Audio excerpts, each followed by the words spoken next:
Hello दोस्तों, कैसे हो आप सब। उम्मीद करता हूँ कि सब बेहतर होंगे और बहुत अच्छे होंगे, सब मोटिवेटेड होंगे। तो आज का हमारा जो वीडियो है वो वोकल नोड्यूल के ऊपर मैं लेके आया हूँ। वोकल नोड्यूल क्या होते हैं और ये कहाँ पे ये प्रॉब्लम आती है, किस वजह से आती है, क्या कुछ इसके लक्षण होते हैं, वो सब चीज़ें स्टेप बाय स्टेप हम इस वीडियो में जानेंगे। लेकिन उसके लिए आप कहीं भी इस वीडियो को स्किप मत कीजिएगा। अगर आपका एक भी पॉइंट छूटता है तो हमारा ये वीडियो बनाने का उद्देश्य है वो पूरा नहीं हो पाएगा।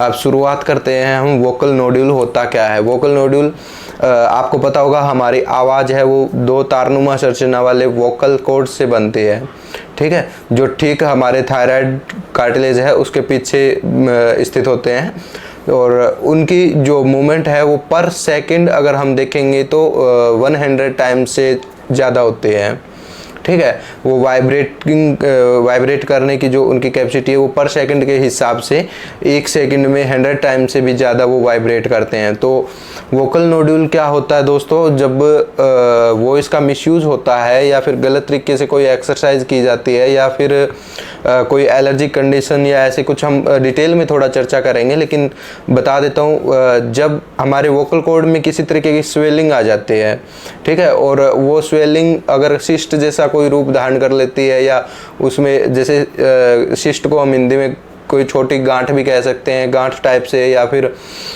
इस हिसाब से अगर उसमें स्वेलिंग आती है और उसमें सिस्ट टाइप जैसा कुछ बन जाता है, वो हार्ड भी हो सकता है और उसको हम क्या कहेंगे, वोकल नोड्यूल कहेंगे। दोनों वोकल कॉर्ड्स के ठीक बीच में, साइड में या कहीं भी हो सकता है। वो वोकल कॉर्ड के ऊपर होता है, मतलब वोकल कॉर्ड्स को अच्छे से वर्क नहीं करने देगा, वो पेनफुल भी हो सकता है, तो उसे हम वोकल नोड्यूल कहते हैं, ठीक है।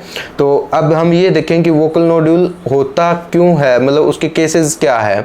केसेस मोस्टली जो हमने देखा है वोकल नोड्यूल किन लोगों में होता है, जैसे ये मान लो कि जो बहुत ज़्यादा तेज़ चीखने चिल्लाने का काम करते हैं, तेज़ बोलने का काम करते हैं, कंटिन्यूसली बोलने का काम करते हैं।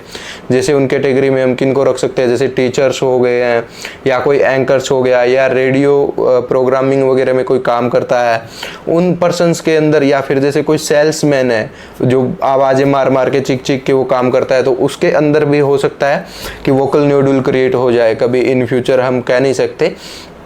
जो वो बहुत ज़्यादा चीखते चिल्लाते हैं या फिर कुछ जो मिमिक्री करते हैं, जो आवाज़ को बदलने का काम करते हैं बार बार, तो उनमें भी ये चीज़ें हमें कई बार देखने को मिलती है। या फिर जो ज़्यादा स्मोकिंग करते हैं उनके अंदर भी देखने को मिलता है, और अल्कोहल वगैरह का यूज करते हैं वो, या फिर ज़्यादा मतलब टेंशन रखते हैं वोकल कॉर्ड को, उनको भी देखने को मिलता है। या फिर एक थायराइड की सिचुएशन है, हाइपोथायराइज्म, उसमें भी कई बार ऐसा होता है कि वोकल नोड्यूल वगैरह में देखने को मिलता है। ये केसेस हैं जिनकी वजह से वोकल नोड्यूल हो सकता है आम इंसान के वोकल कॉर्ड के अंदर, ठीक है। तो अब हम बात करेंगे कि जैसे अगर किसी इंसान को वोकल नोड्यूल हो गया है तो उसके बारे में उसको क्या लक्षण दिखाई देंगे, कि मतलब अगर उनके वोकल कॉर्ड नोड्यूल हो गया है तो उनको क्या कुछ ऐसे सिम्टम्स है जो उनको शो करेंगे, तो उनके बारे में हम थोड़ा विस्तार से बताते थे। जैसे सिंपली हम देखते हैं कि वॉइस की फ्रिक्वेंसी में चेंजेस होते हैं, या तो हाई पिच होगा या लो पिच होगा, ज़्यादा लो पिच होगा, या फिर ऐसे देख लो कि हॉर्स वॉइस भी हो सकती है, या ये मतलब आप ऐसा भी देख सकते हो कि ब्रीथी वॉइस भी उनमें हमें देखने को मिलता है, लोअर पिच्ड भी वॉइस मिलती है, ठीक है। और मेन केसेस में मैं बता दूं जो सबसे इम्पोर्टेंट है वो ये है कि वोकल नोड्यूल जब होगा तो थ्रोट में पेन होगा। कई बार हम क्या देखते हैं कि गलत तरीके से एक्सरसाइज करते हैं तो थ्रोट में पेन आना शुरू हो जाता है, या फिर कुछ इंडिविजुअल बोल देते हैं कि आप चीखो चिल्लाओ या दबाव डाल के आवाज़ बोलो। इस हिसाब से कई कंडीशन होती हैं जिनमें हमें ये देखने को मिलता है कि थ्रोट में पेन होने लग जाता है, तो मसल्स में स्वेलिंग स्टार्टिंग हो जाती है, वो वोकल नोड्यूल का रूप भी ले सकती है, वोकल नोड्यूल भी हो सकता है उन चीज़ों में। तो एक फ्रिक्वेंसी का प्रॉपर ध्यान रखना बहुत ज़रूरी है। जब भी आप स्पीच थेरेपी लेते हो या कुछ भी करते हो तो उन चीज़ों में भी आपको विशेष तौर से ध्यान रख के चलना बहुत ज़्यादा ज़रूरी है। और इनमें और अगर देखें तो टायर्डनेस भी आप फील कर सकते हो, वो इसके अंदर जैसे थकावट जैसा आप फील कर सकते हो, वो भी हो सकता है इसके लक्षण में आपको देखने को मिले, ठीक है।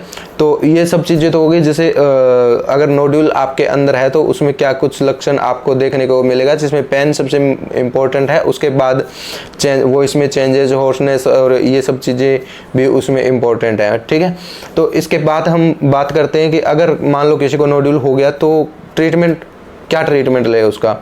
सबसे मोस्ट इम्पोर्टेंट उसमें ट्रीटमेंट मेरे अकॉर्डिंग मैं बताता हूँ आपको, वोकल हाइजीन सबसे पहले आपको ध्यान रखना है।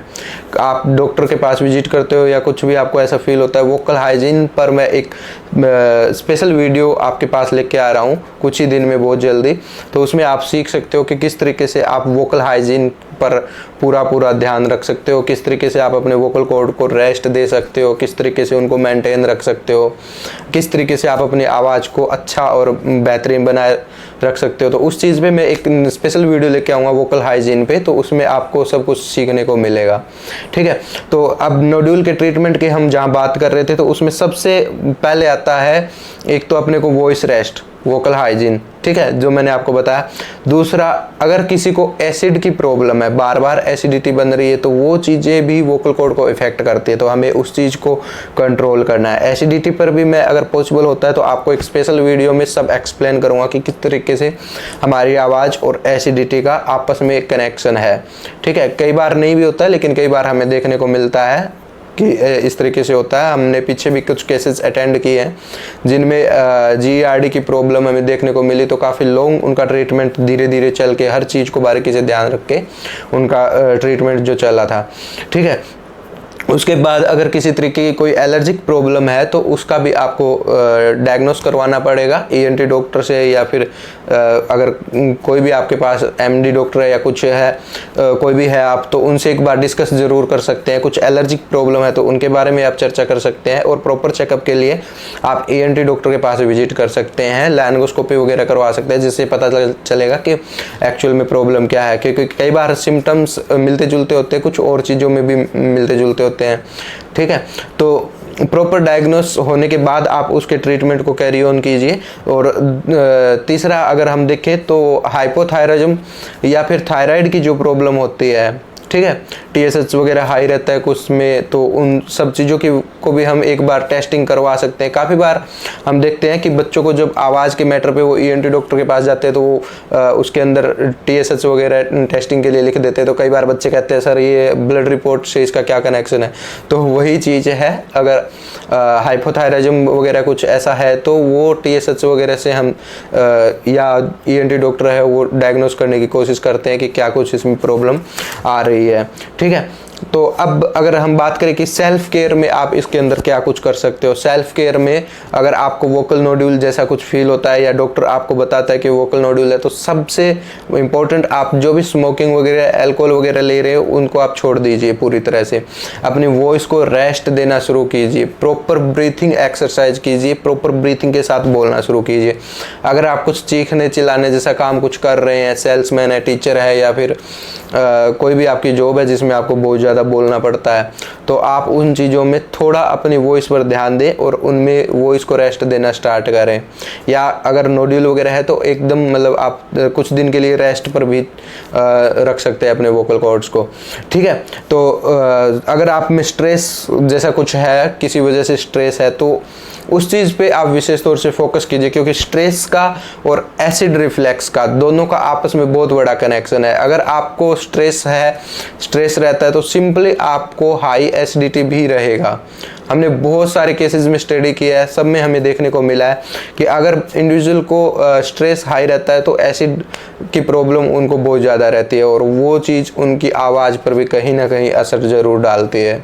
ठीक है, क्योंकि हाई एसिडिटी में क्या होता है, एसिडिटी ऊपर तक आने लगती है गले तक, तो वो चीज़ें हमें देखने को मिलती है कि वो आवाज़ में भी उनके इफ़ेक्ट डालती है, तो उसकी वजह से भी नोड्यूल वगैरह होने की संभावना होती है। तो अब जब हम सेल्फ केयर कर रहे हैं तो हमें इन चीज़ों पे ध्यान थोड़ा देना होगा। दूसरा, मेडिटेशन आप कीजिए, योगा आप कर सकते हैं, ठीक है। और डीप ब्रीथिंग मैंने जैसे कि आपको बताया, आप कुछ भी बोलते हैं या बातें करते हैं तो अच्छे से मतलब उससे पहले डीप ब्रीथिंग वगैरह अच्छे से करें। इनकी एक्सरसाइज आप सुबह शाम कुछ कर सकते हैं। तो ये सब चीज़ें मैंने आज आपको बताई वोकल नोड्यूल्स के बारे में। और अभी भी मैं सबसे रिक्वेस्ट करता हूँ कि जब भी आप कोई कोर्स लेते हो या फिर सिंगिंग की प्रैक्टिस करते हो या फिर आप टीचर हो या कुछ और चीज़ों की आप प्रैक्टिस करते हो, तो वॉइस को बहुत अच्छे से और गंभीरता से लेके चलें। आप ऐसे नहीं कि आप कहीं भी जुड़े, कहीं भी गए, किसी से भी कुछ भी प्रैक्टिस कर रहे हो, कुछ भी गलत तरीके से कर रहे हो, तो उन चीज़ों में वोकल नोड्यूल हो सकता है। और वोकल नोड्यूल किसी भी तरीके का हो सकता है। अगर ज़्यादा लॉन्ग टाइम चलता है तो एक क्रॉनिक डिसीज़ भी हो सकती है। कैंसर्स और नॉन कैंसर्स के दोनों भी वोकल नोड्यूल्स कई बार हमें देखने को मिलते हैं। तो इन सब चीज़ों पे आपको ध्यान रख के चलना है। आई होप कि आप वीडियोज़ में काफ़ी कुछ आपके क्वेश्चंस है वो समझ गए होंगे वोकल नोड्यूल से रिलेटेड। और ज़्यादा जानकारी के लिए आप हमारे चैनल पे जुड़े रहिए। आने वाले वीडियोस में हम आपको बताएंगे जो अपने वोकल कॉर्ड है उनको हाइजीन कैसे रखें, और फोनेट्री गैप के बारे में भी हम चर्चा करेंगे कि बहुत ज़्यादा क्वेश्चंस बच्चों के आते हैं फोनेट्री गैप को रिलेट लेके भी। उनका ट्रीटमेंट किस हद तक पॉसिबल है, किस तरीके से पॉसिबल है, क्या कुछ पॉसिबल है, वो सब चीज़ें भी। तो आप वीडियोज़ को सब्सक्राइब कीजिए चैनल को, और बेल आइकन को भी प्रेस कीजिए ताकि आने वाले मेरे जो वीडियो है वो आप तक आसानी से पहुंच सके। Thank you.